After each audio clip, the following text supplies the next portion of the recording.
Tuossa on aika paha kuppuru, että tuon korjaamiseen menee kyllä muutamaan saturreinen varmaan.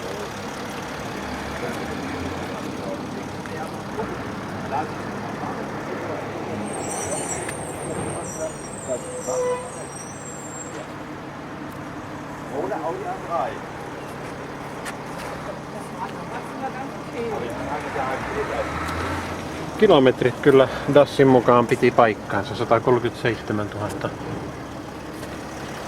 6 huoltokertaa oli tehty tälle autolle.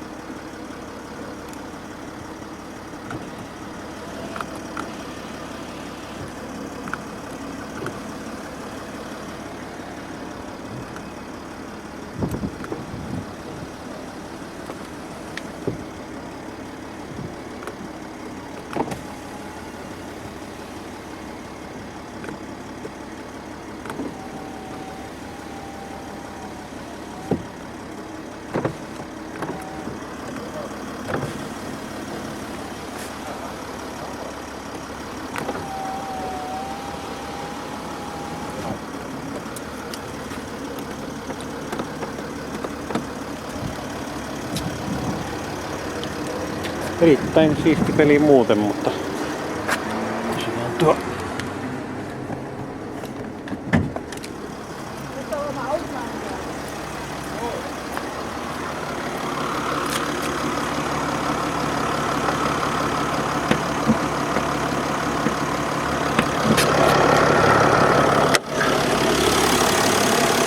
sellainen motori.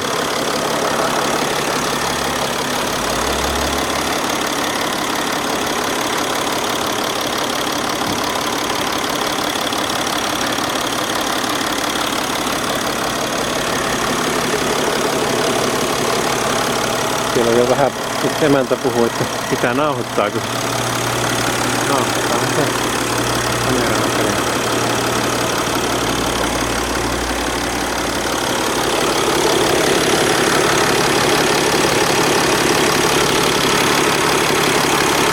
Sieltä kyllä jotain sipsutusta kuuluu, mutta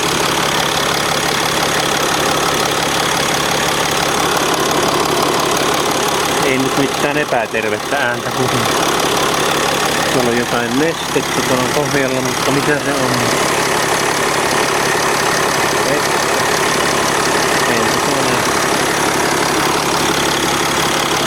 Ei nyt pahaa kai, tätä pitäisi käydä kuitenkin koeajan, mutta on kohteliaisuus siitä. Ainakin pitäisi saada hintaa kovasti tingistä, että saisi tuon hommat korjata.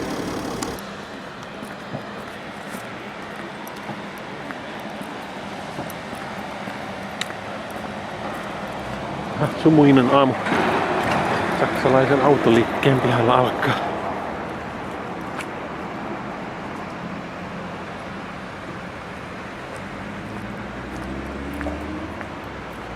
Siinähän se Mercedes näkyy olevankin. Saapa nähdä lähteekö käyntiin. Katsotaan tuota. Tuossa pikku kuhmu on, mutta kolokomiassa ei haittaa mitään. Tuossa oli sellainen SLK 200, käympä katsomassa. Näitä ei varmaan viime aikoina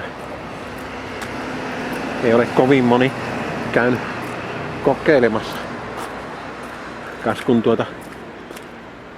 hinta näyttäisi olevan 5990.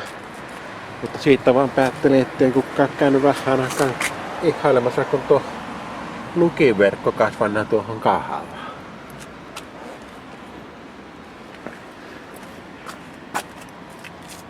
Kyllä kai sillä tommosellakin lastenvaunulla kovaa pääsee. Kai siinä mitään. Kuulostaa tie ainakin.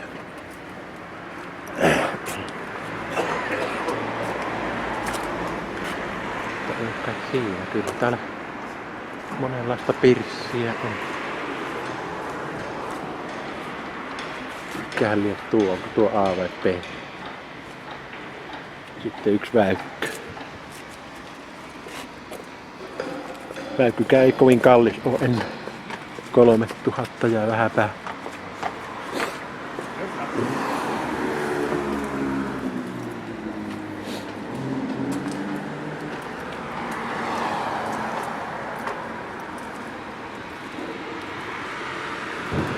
Ei paha väykkö. Onkohan tuo bensa vai diesel? 24.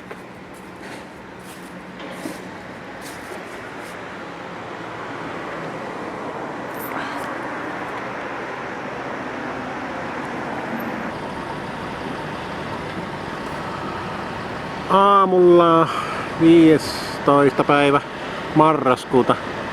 No rintterit lähteneet tuolta Saksasta vissiin tänne Suomeen vähän niinkö enemmän määrin. Tuollakin menee pari.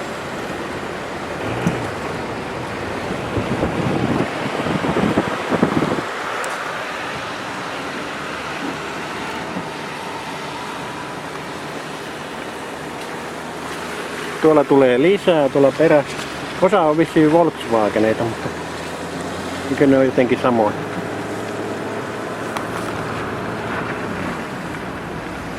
Sitten puhaltam. Kohta varmaan pääsee siihenkin.